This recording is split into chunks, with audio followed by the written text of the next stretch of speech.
Big news today in the world of politics and elections for 2018. It caused us to go over to the big board. The big news is that Orrin Hatch, Republican senator from Utah, he's been there for 42 years. He is not going to run for re-election in 2018. It potentially means that Mitt Romney will replace him, may run for Senate in Utah, might be favored to win. Let's take a look, first of all, at the politics of all this. The interesting thing in the last few weeks, the guessing game, would Hatch run, wouldn't he? He'd been trying to cozy up to President Trump. There were indications maybe he thought he could get some help from Donald Trump. He needed the help. First thing to keep in mind, Orrin Hatch in the deep, deep red state of Utah, he had an upside-down approval rating. He was in big political trouble out there. He was in big trouble heading into his re-election year. So that was number one. Number two, we mentioned the name Mitt Romney. Romney's made it clear he is interested in this race if Orrin Hatch doesn't run. Well, look at this. Mitt Romney in Utah, extremely popular, 71% favorable rating. Remember, Mitt Romney moved out to Utah a couple of years ago. He'd been there before, running the Olympics in 2002. This is a state he absolutely cleaned up. When he ran for president in 2008,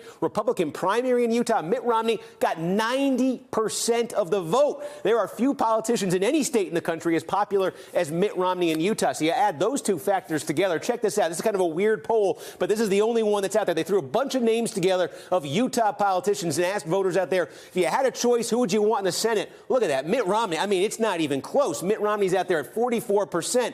Look at this, though, by the way. Orrin Hatch was sitting back at 8%. A U.S. senator for more than 40 years was getting lapped like 6 times by Mitt Romney in this poll. That's what Hatch was up against. That's a big part of the story here of him backing out today. The question now is, will Mitt Romney step forward and run? And that has potential implications, not just because of the novelty of a former presidential candidate going back to the Senate, but there's also this. Mitt Romney, you know how critical he was of Donald Trump during the 2016 campaign. Remember this about Utah.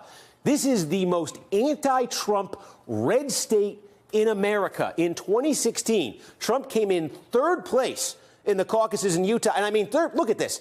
Almost 70% for Cruz. Trump lost by more than 50 points in Utah, and it wasn't a fluke because, look, in the general election, Evan McMullin, remember, tried to run that independent campaign. This is really the only place he got any traction, and boy, did he get traction. It's because all those Republican voters who really didn't like Trump, McMullin got more than 20% of the vote. I mean, by comparison, when Romney ran, he got like close to 75% of the vote in Utah. Trump was all the way down at 46. So you think about that popularity of Mitt Romney, the criticism he leveled at Trump during the 2016 campaign, and the fact that Utah, a red state, is not really a Trump state. It's the possibility that Mitt Romney would be in a position that basically no other Republican senator in the country is in. If he wanted to, he could criticize President Trump, and he wouldn't have to worry about offending his own voters.